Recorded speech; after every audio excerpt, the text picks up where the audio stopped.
Okay, so we're about to begin. Hi, Dan. We're about to begin now. The presentation is on automation and Espresso.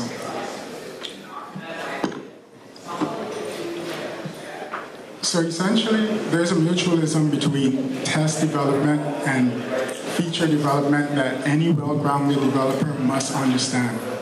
And this presentation is trying to aid you in understanding testing in particular.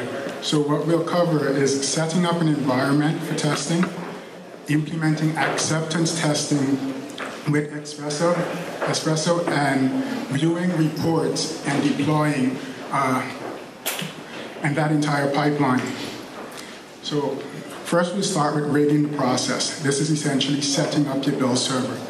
If you take a closer look at the Android deployment process, it usually looks something like from your developer machine, you move to some version control server such as Git or in some cases SVN. You then go to the build server. Now at Fuzz we use Jenkins, but this presentation will focus on TeamCity because what I want you to take away from this talk is that testing and building Android has nothing to do with the particular server you choose. As long as you have access, as long as the build server gives you access to the command line, which most do, you can build Android successfully. So it's a matter of personal preference. So essentially you could also use Continuum here. And then we'll just talk briefly about the new Play Store API such that we can streamline from the developer machine all the way through to deployment in an automated way.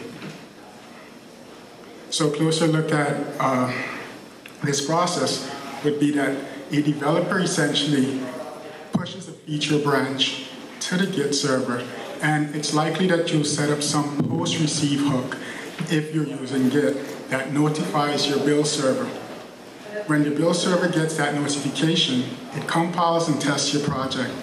Upon successfully testing the project, it is customary to then merge the feature branch back into the main branch. This is to ensure that you're only committing tested code.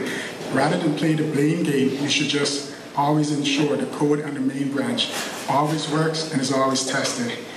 And currently, this ends with a notification to the user. So you can have a notification that you failed or that your tests were successful. This will be augmented with the Play Store API to facilitate automated deployment.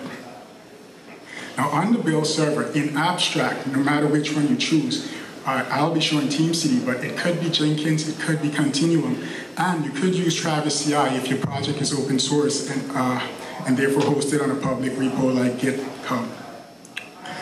But the process that I'm showing is you update the build number. This is generally to facilitate the process whereby whenever you're going to app, you click on, say, About, and you see a version, and it also has a build number. Well, most build servers store the particular build number in a global variable. So it's good practice to update your Android source before building such that you can have access to that build number.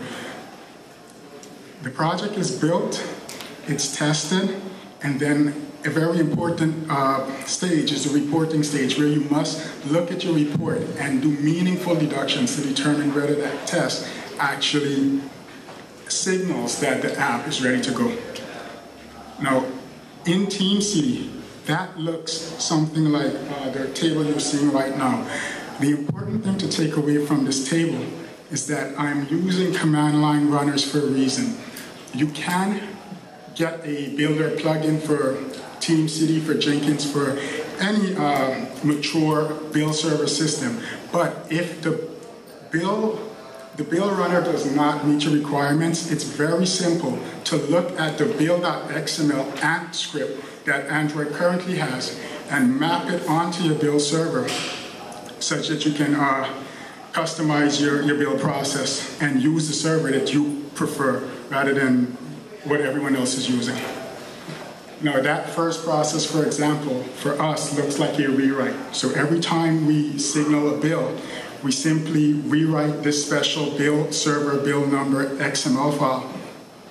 And we use that in our app so that we can see what build number this particular APK came from, in the event that we have to go back and track the amount of tests that was run in this process.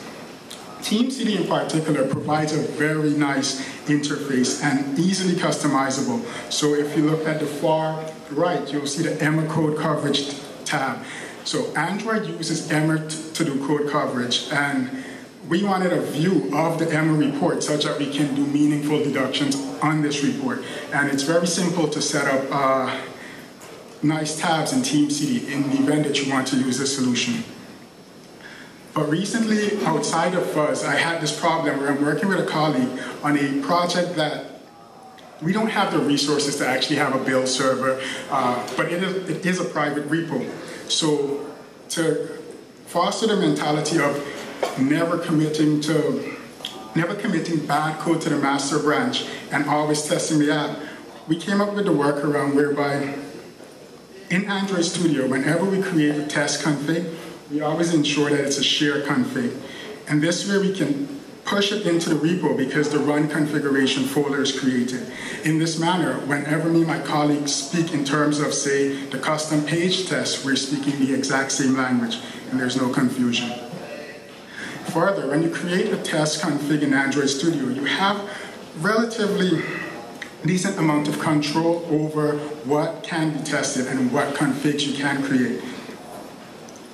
Now, to ensure that I don't push broken code to the server, what we have done is that anytime you try to push to the master branch, there's a pre-push hook that we run that essentially executes all the key tests, and if any of those tests fail, we exit with one. Now, for those of you who don't know Git, whenever you have a hook and you exit one, it cancels whatever operation. So if you had a pre-commit hook and you exit one, that commit would be discarded.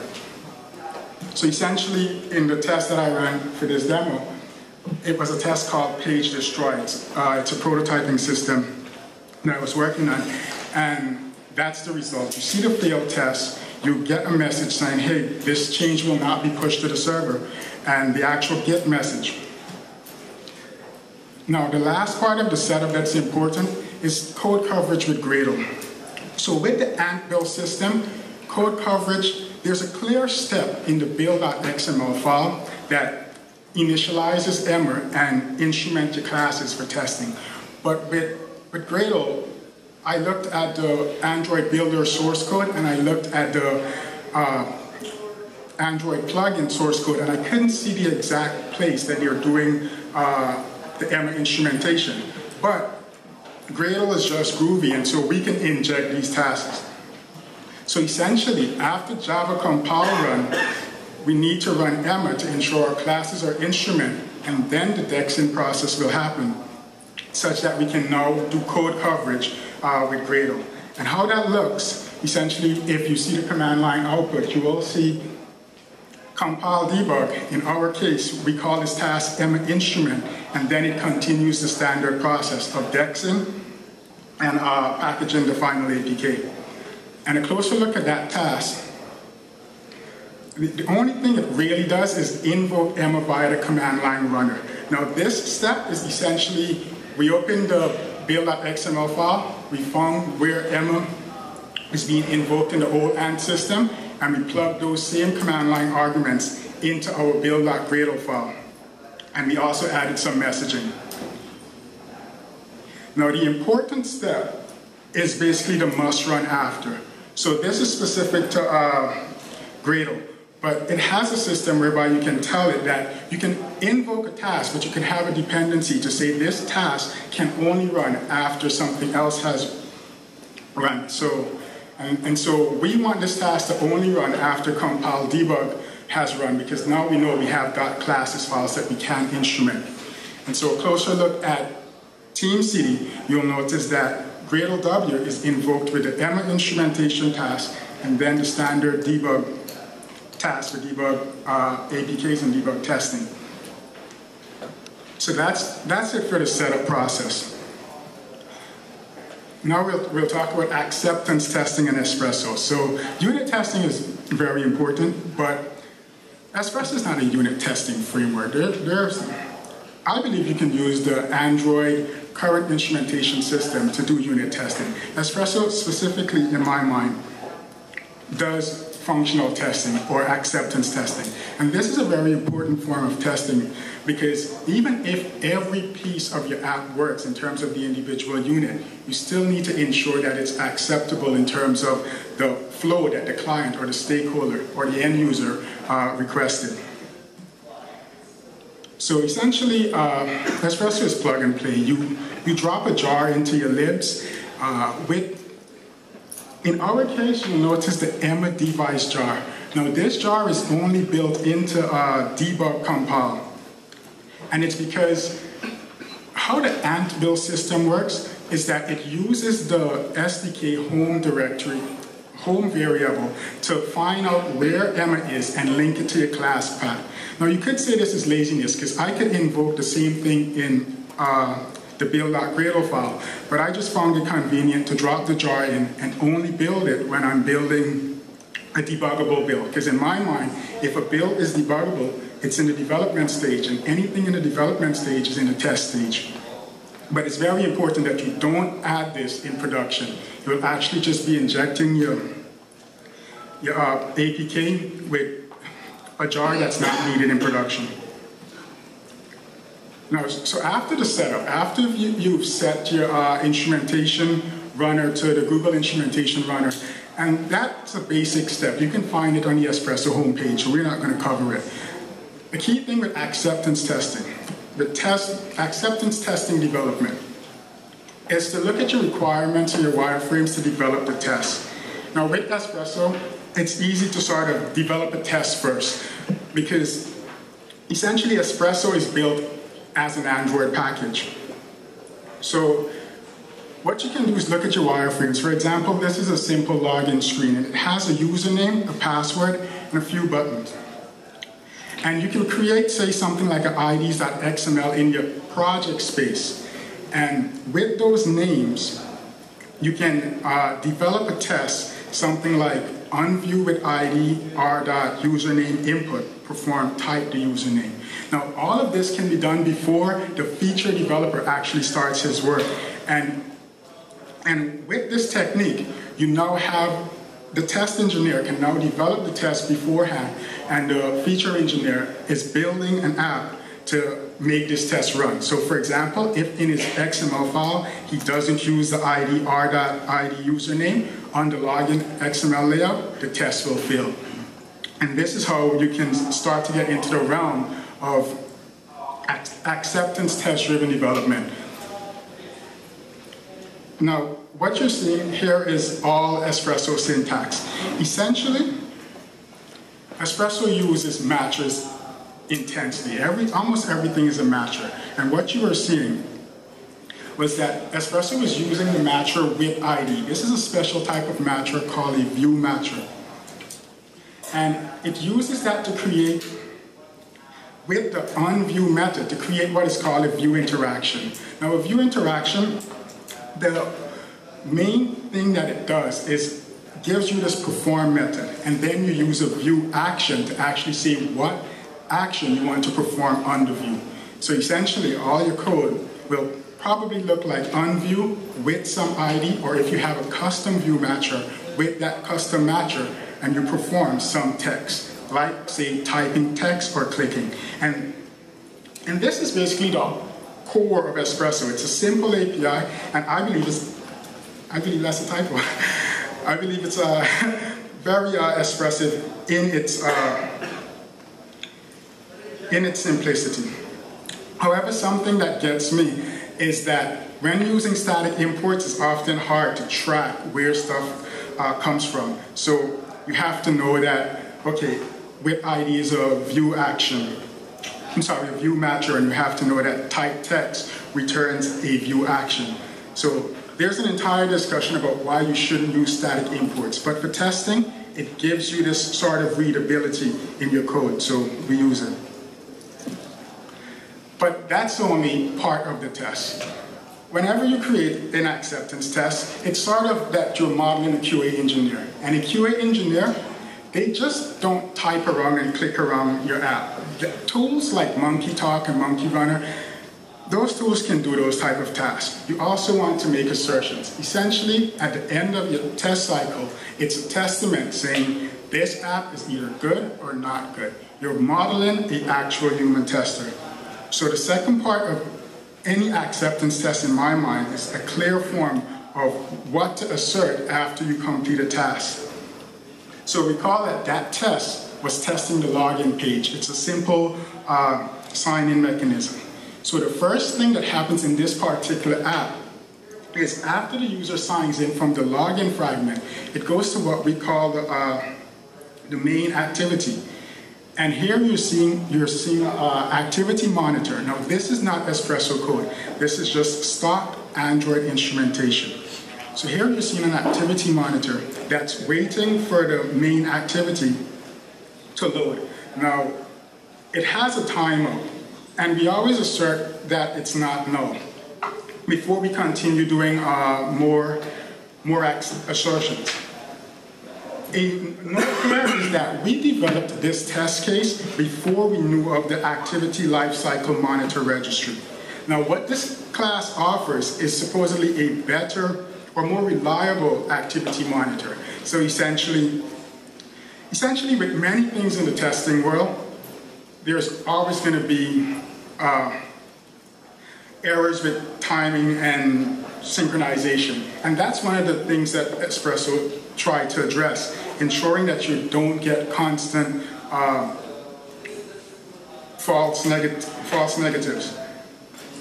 So in the future, I believe we will replace this with the activity lifecycle monitor registry. And so if you're developing your test and you need to wait until an activity is loaded because you're essentially moving among activities in the acceptance test, you probably should look into the activity lifecycle monitor registry.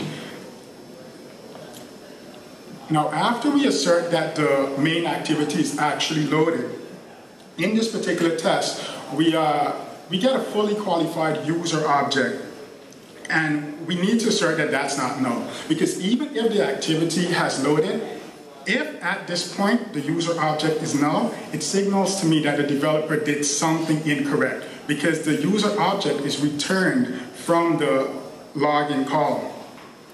So that's the first assertion. Assert that I actually have a user object. Now, based on the requirements of the app, based on talking to stakeholders, you must know what it really means to be a fully qualified user. And in this particular case, one of the requirements is that you have an ID, and the ID is always a positive integer. And that's why we're checking to see that the getID tag, method returns a positive number. Further, for this particular app, because it was based on a school, we have to ensure that you have a fully qualified course. If not, it signals either something with the API is broken or the code isn't necessarily working as we expected. Now, an interesting thing here is that before I showed you, well, with Espresso, you can begin to do user acceptance testing first. But then I said that, in my mind, tests should be flow and back-end assertions, such as looking at the data to ensure what is expected is actually there. And this causes a problem because it means that a lot of forward architecture must be done if this test is to be done. It's not so much a problem with us because we work on small teams whereby often the person creating UML and architectural decisions is working hand in hand with the person developing the test. So we can preemptively make decisions about interfaces to use to ensure the test works correctly. Now, so it's essentially trying to balance where the concern lies. Is it that the test developer should work well with the architect, or should we just have some sort of interface system where we define every data type as an interface beforehand and write the test against that interface? The problem with that system in my mind is that now you have a lot of bloat in your app in terms of tons of interface to model a user object, to model an enrollment object, and it might lead to over-engineering. So I'm still trying to figure out where exactly the line is drawn with developing the user acceptance test first, while still trying to make meaningful assertions in that test. And that's basically it for constructing a meaningful test with Espresso. The API is very simple. Matchers are very important to understand, and we'll talk a little bit more about matchers. But outside of matchers, Espresso also offers a lot of idling resource listeners, whereby you can do asynchronous stuff. Luckily, I would say for Fuzz, we had already wrote a mock request, because most of our asynchronous tasks actually relates to network requests. But we have a custom mock network request that does a lot of asynchronous handling for us. So we haven't explored some of the idling resource mechanisms that Espresso offer, but I've read about it, and it seems to have good reviews in terms of using it. Of course, even if you look at the Espresso videos, they'll always give you a disclaimer that it can still fail. There's times, for example, when we are trying to click on a dialogue while developing a test, and we may do it in Genymotion, and we're staring at the dialogue, but it takes about 5 seconds, 10 seconds before it clicks. In particular with dialogues, though, I think what's happening is that a dialogue is created in its own window, and that may be causing confusion with the graph lookup, or at least the delay. But it can fail, because if it takes long enough, Espresso will time out also. Another problem that we ran into with Espresso is that in the tutorials, there's 2 ways to disable animation. They tell you can go to the settings, and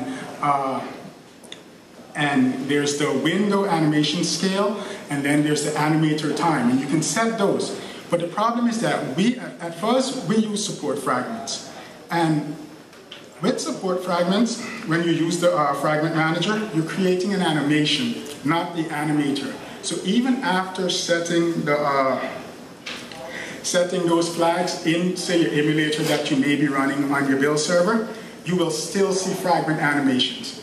So, and the problem with that is that now you're actually asking for trouble in terms of failure, because Espresso will start to look for a view before the animation is completed, oftentimes. So what we had to do is actually go back into our code and have a disable flag that we run in our test cases. So whenever we set up an activity instrumentation test, we would set this flag to true, such that we disable custom animations.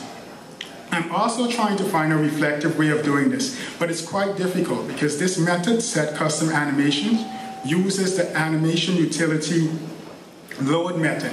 Essentially, it's an XML parser, and Android has default values for durations. I'm trying to figure out if I can reflectively set all the default values to 0. But in the meantime, this is the solution.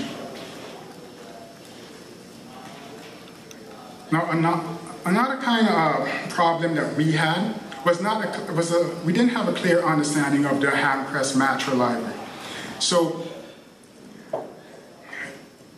in the ideal world, whenever you want to write a test, and if you want to write it against an actual server and not, say, a fake executor, you need to have a test environment whereby there's business rules. This is not a software problem. There's business rules that controls that data. So for example, on a particular account, the user will always be configured in a particular way.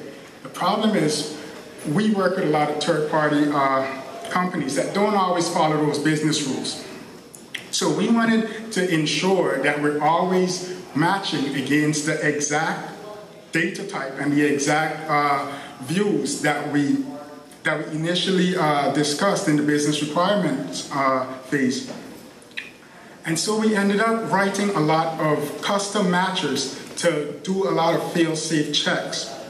And so this matcher, for example, is matching against something called a node in this app that we developed. And it's because this app uses the WordPress API, and WordPress has a concept of a node object, so we modeled it also.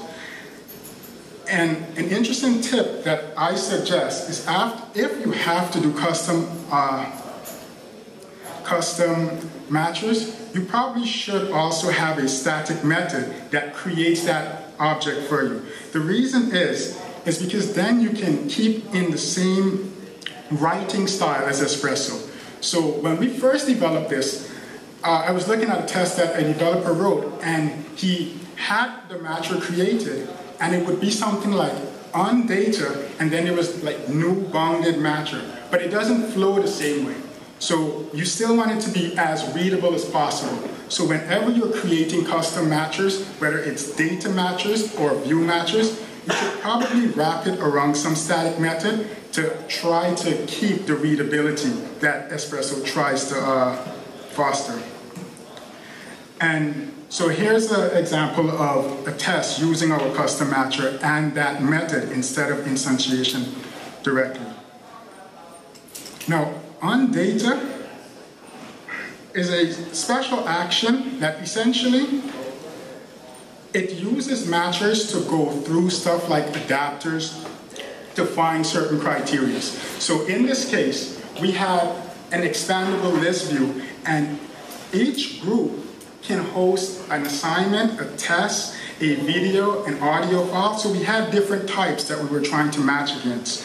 And so our custom bounded matcher would essentially look for a checklist, because in this system, a checklist is equivalent to an assignment. And so the test reads, on data, first of type checklist, using adaptive view protocol. So remember I said that this was using an expandable list view. Now, the Espresso library has a to-do to actually make a protocol for expandable list view, and that didn't help. So we had to write a custom expandable list view protocol. But essentially, it's not generic. Ours just, there's two. There's one to handle the case where we're looking at a group view, and another to handle the case where we're looking at a child view. But to write custom adaptive view protocols, you simply implement a simple method that allows them to match a data type based on rules that you can set up in the methods you overload.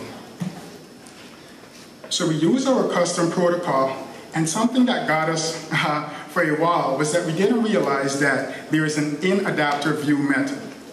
And so this app actually has two adapter views, right? The list view and the menu drawer, because the menu drawer was implemented as a list of items. So what happened initially with this test, it would always fail.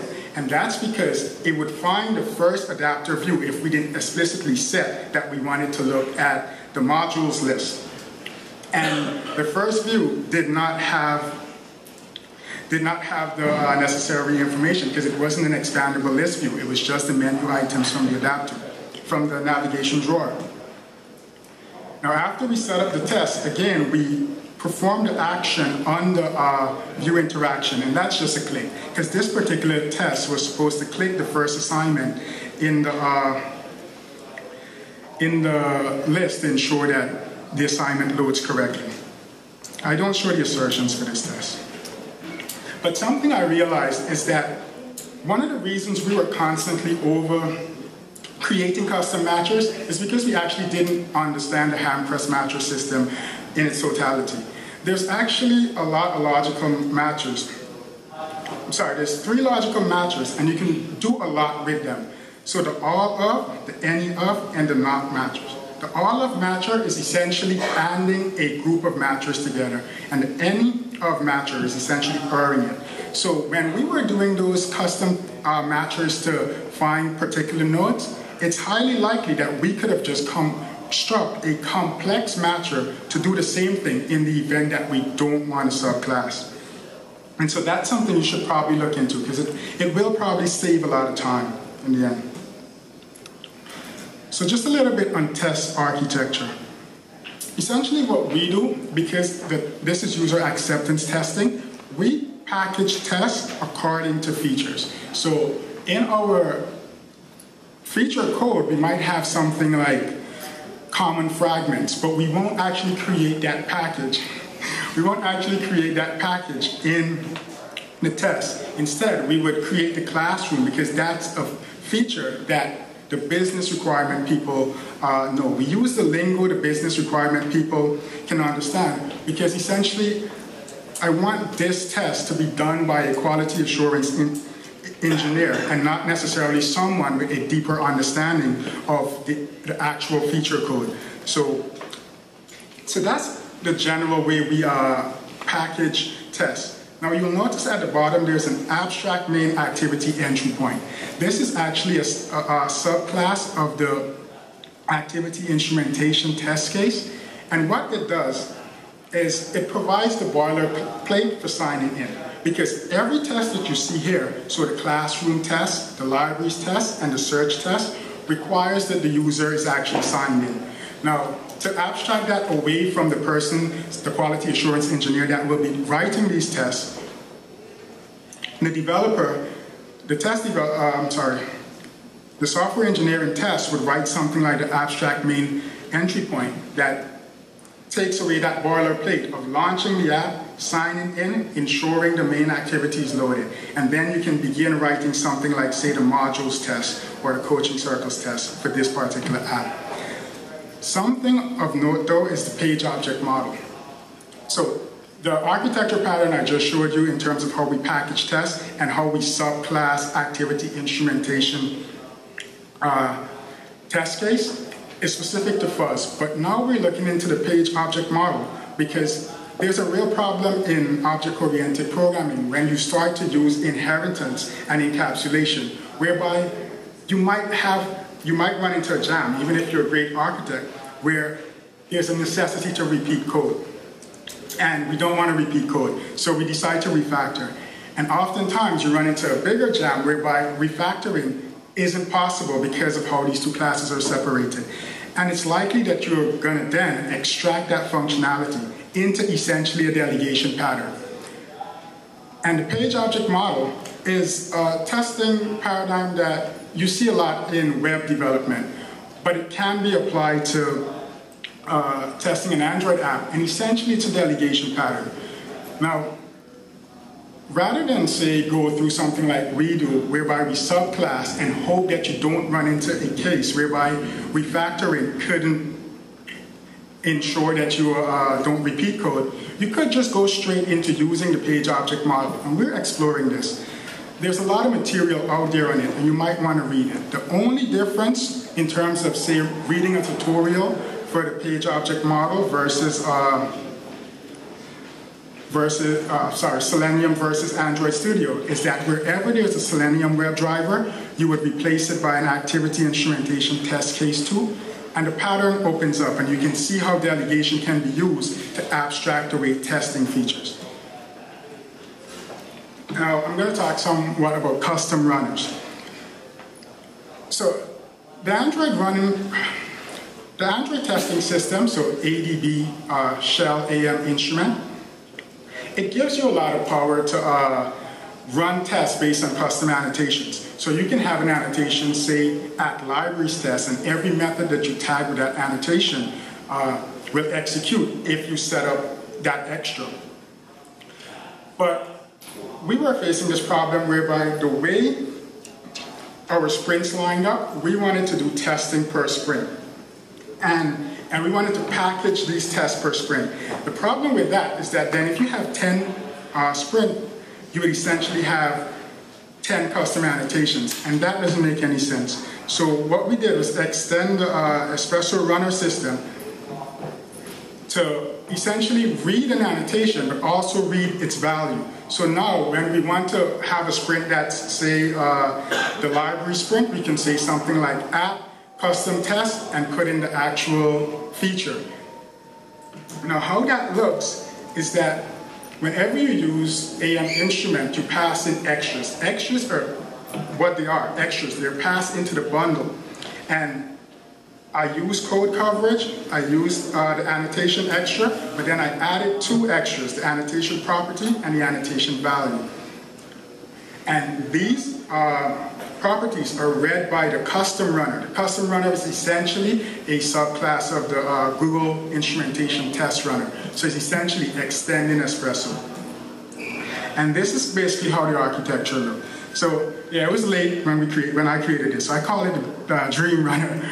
But essentially what happens is we override the onCreate method. So if you ever want access outside of Espresso and subclass in Google's runner, if you ever want access to the test suite, like full access to it, you can always subclass the instrumentation runner and override the onCreate, because this is when Android, the instrumentation system, builds the test suite. So you can always do that to do cool stuff with the test cases.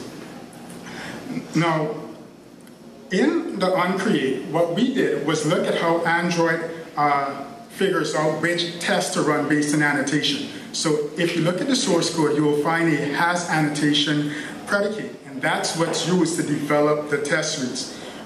Simply extending that to be has annotation with value simply uses reflections to figure out if the value matches the value passed in via the command line, and this is how we build test suites. And this is basically the entry point for creating and extending Espresso if you need custom runners. You'll notice in the onCreate here, in my onCreate, I get the argument for the annotation property and the annotation value. And if you look at the entire method, you will notice we use it with the has annotation with value class to really flesh out what test to run. If you do go through this path, the thing to note is that this system wasn't designed well. onCreate in the instrumentation runner class calls start. So if you want to override the instrumentation runner, you have to override this entire method. There's no way to really call super and just add what you want. You just need to override this entire method. But to see what this method exactly does, you just go into the super class. So that's the thing you should note about overriding this method. You probably, to do certain things, you probably will not be making a call to super and create. Now that's the end-to-end process for test. In terms of developing an acceptance test, extending custom runners, and using the Android instrumentation system to build custom test suites with custom annotations. After that, so you set up, you have your user acceptance testing, now you're looking at reports. An interesting thing to note, and the reason why that code coverage section was important, is because something we explore is looking at the diffs versus the code coverage report. So the diff is gotten from Git. If you do a Git diff, name only, you can see all the classes that was changed for a particular push. Now, that push goes to the server. Your app is instrumented with Emma, so now Emma has a report. And the Emma report, in this example was constructed to show you this. So I did a Git diff, name only, and it shows that cell prototype and cell prototyper were the classes changed for that push. Now, the Emma report, on the build server, the app is tested and the Emma report becomes available. Now you can see a 48% coverage for the prototype activity, but there's 0% coverage for cell prototype and 0% coverage for cell prototyper, which signals to me that even though this test suite completed successfully, this is not the testament that I wanted in terms of this app is ready to go, because I changed class that weren't tested. So what we're actually playing with is developing an automated script that reads the diff, reads the Emma code coverage report, and fails the test if what was sent. And I think that even if you don't develop a script to do it, I think it's something you should be looking at, because this is no good in terms of changes happen and it wasn't tested, but your test suite was successful. So you look at the report. You make a meaningful analysis of it. Let's say you have an automated script. Now, Google came up with a Google Play API. So now we can streamline this entire process. Because essentially, automation isn't a replacement for human testers. It's more of an appreciation for them. So we want to say that the computer can do the rudimentary stuff, and then we can use the Play API to push to the beta testers where humans can now do the creative testing. So with the Play API, the entire Android deployment pipeline becomes flawless. And that's the presentation. A few notes on fuzz. If everything that was stated here and probably extended content can be found on fuzz.pro/Droidcon. And hey, if creativity and curiosity is a cornerstone of your character, then you can apply at Fuzz, because we are always hiring. And my contact is Leonard@Fuzz Productions. That's a Gmail account, so you can jabber me, you can G-chat me. I'm always open for questions, and Juan here knows that. So yeah, any questions on this particular topic? Right. There was a point where you talked about turning off animations. I too ran into that problem. Could you just maybe rehash that, how the fragment annotation was slightly different than custom animation? Okay. Yeah, so if you use Fragment, so from API 13, just Fragment, whenever you set animations, Fragment animations, you're creating animators. And that's the new animation API. But if you use support fragments, because support fragments need to go back to 2.2 or whatever, you're using animations. Now, when you shut off the animator, no, when you set the animator interpolation time to 0, you're only affecting animators, not animations. So by using support fragments, you don't do anything basically when you shut off the animators flag in terms of going to the developer settings. So that's why we have that kind of custom flag whereby in all of our tests, we say, okay, disable animations. Like I said, I'm trying to find a reflective way of doing this. Interestingly enough, Google has a tutorial on how to reflectively set animations using the Google Instrumentation Runner. But that also only affects animators. It does not affect animations. So if you look at when I said, oh, we can create custom runners, I have the reflectively disabled animation hook that Google provides in my custom runner, but it still doesn't help with animations in terms of those fragment transactions. And that's why I have that global static flag to shut off that method that sets the custom animations in my support fragments.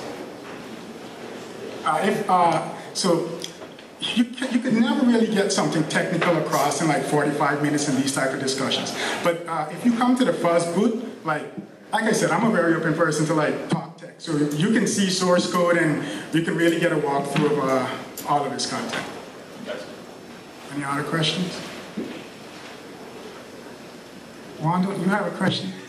All right, well then, thank you guys very much.